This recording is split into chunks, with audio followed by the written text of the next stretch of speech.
Riwayat Orang Kudus 15 Februari, Santo Claudius de la Colombiere. Maria Margareta menerima pesan dari Yesus untuk membangun devosi kepada hati Yesus yang Maha Kudus dan menyebarkannya kepada seluruh gereja.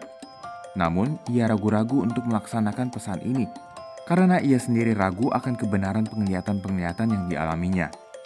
Ia pun merasa dirinya tidak layak dan tidak sanggup untuk mengemban tugas mulia tersebut.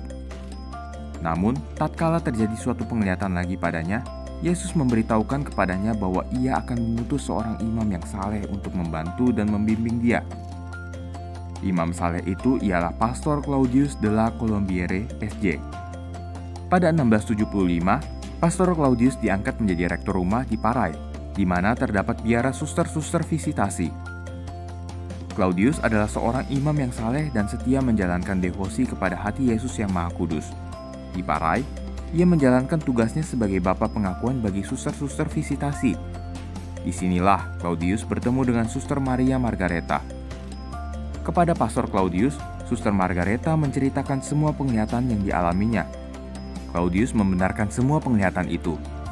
Karena terdapat suatu kesamaan dalam pengalaman-pengalaman religius, maka tumbuhlah suatu persahabatan yang dalam dan suci antara Claudius dan Maria Margareta, sebagaimana terjadi antara Santo Fransiskus dan Santa Clara. Claudius sendiri akhirnya mempersembahkan dirinya secara utuh kepada hati Yesus yang Maha Kudus, serta berjanji turut menjalankan pesan Yesus. Di Paray, Claudius hanya tinggal setahun. Pada 1676, ia dipindahkan ke London, Inggris. Ketika itu, agama Katolik dilarang penyebarannya. Namun, Claudius tetap yakin bahwa Yesus menyertai dia dalam karyanya.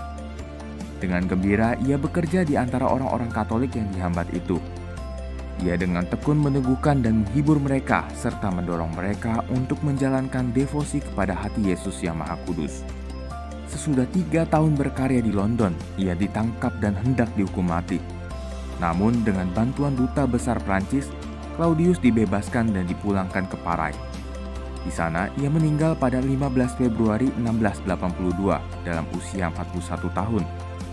2 tahun kemudian, yakni pada 1684, khotbah-khotbah dan sejumlah tulisannya mengenai kebaktian kepada hati kudus Yesus diterbitkan dan disebarkan sebanyak 4 jilid.